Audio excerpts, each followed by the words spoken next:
Well, senseless killings like that one, or why gun control is one of the key issues in the upcoming November elections. Today on the peninsula, Congresswoman Jackie Speier held a symbolic sit-in at a church. KTVU's Jesse Gary spoke to the Congresswoman on what Speier hopes her sit-in accomplishes. We have a gun culture in this country unlike any other country in the world. Today in San Mateo, Congresswoman Jackie Speier used the pulpit and civil rights overtones to call for congressional action in enacting tougher gun control laws. That will close existing loopholes in a law that's already on the books that requires an instant background check. Speier points to the many gun massacres in our country, including the Charleston, South Carolina church shootings last year that left 9 people dead.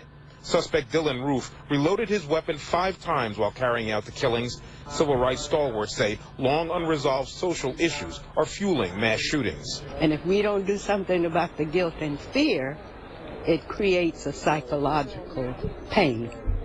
And it makes one strike out. Anytime there is a shooting, mass or otherwise, it's an assault on all of us. Many parishioners agree with the overall message, adding the symbolic sit-in is their way to take action. And I feel like I can't just stand back and be silent anymore in the face of gun violence in our country. It's an election year. There's a lot of political stuff going on, and everyone's vying for a shot at office again. John Parkin owns a Peninsula gun store and sees flaws and straw arguments on both sides of this political divide.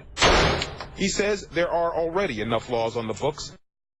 Parkins instead favors following a model similar to Speier's proposal, where background information is shared instantly across all states. The federal government NICS check needs to be improved and accountable for the releases that they do on guns. There may not always be cross-referencing data if one person goes from one state to the other.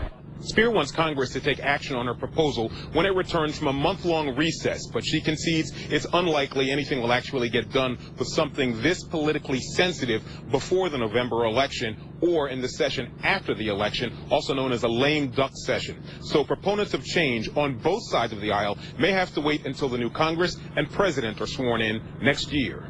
In Burlingame, Jesse Gary, KTVU.